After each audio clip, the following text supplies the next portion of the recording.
kapag gabi eh.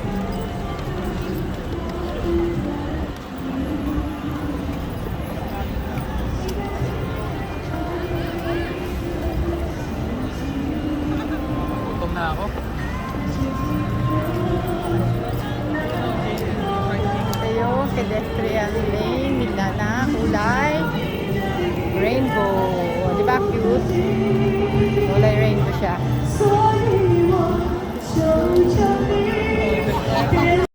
Pinagkakaguluhan, Godzilla chicken. Oo, Godzilla chicken. Tatry natin. Mahaba yung pila. Try natin na. Masarap.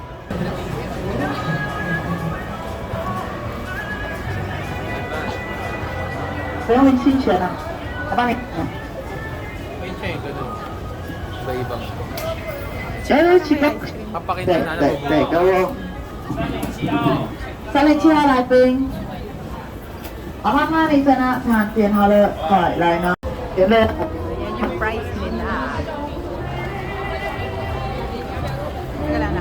Nasa 230, 280. Chicken ba?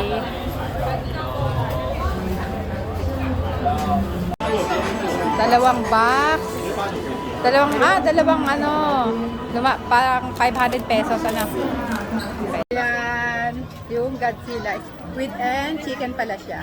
Titikman natin guys. Okay na, squid at chicken na pinaghalo nila. Sarap.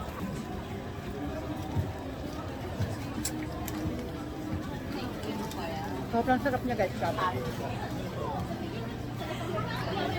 Ang sarap ng lasa niya. Ang binili namin ay 200 dito sa peso natin ay 500 pesos. Mukhang masarap siyang ulam. Ang sarap ng squid at chicken. Sagad sila. Sarap na talaga guys, grabe. Try nyo.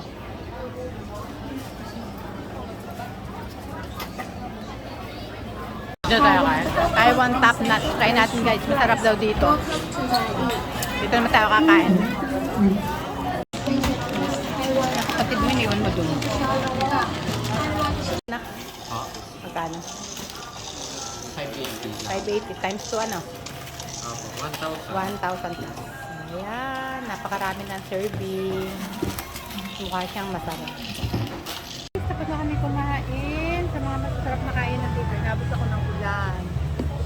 So, masarap talaga yung pinainan namin. Ang problema lang guys, payo ko sa inyo kung kakain kayo dito, magdala kayo ng tubig, bumili muna kayo kahit sa 7-Eleven. Kasi, napurga na kami sa soda. Kasi yung mga kinakainan namin, wala silang tubig, kahit bottled water. Kahit bottled water, wala silang tubig, bumibili kami. So, yun, gumawa kami sa para bumili ng tubig. Yun lang, ganun lang. Pero sa sarap ng food nila sa amin.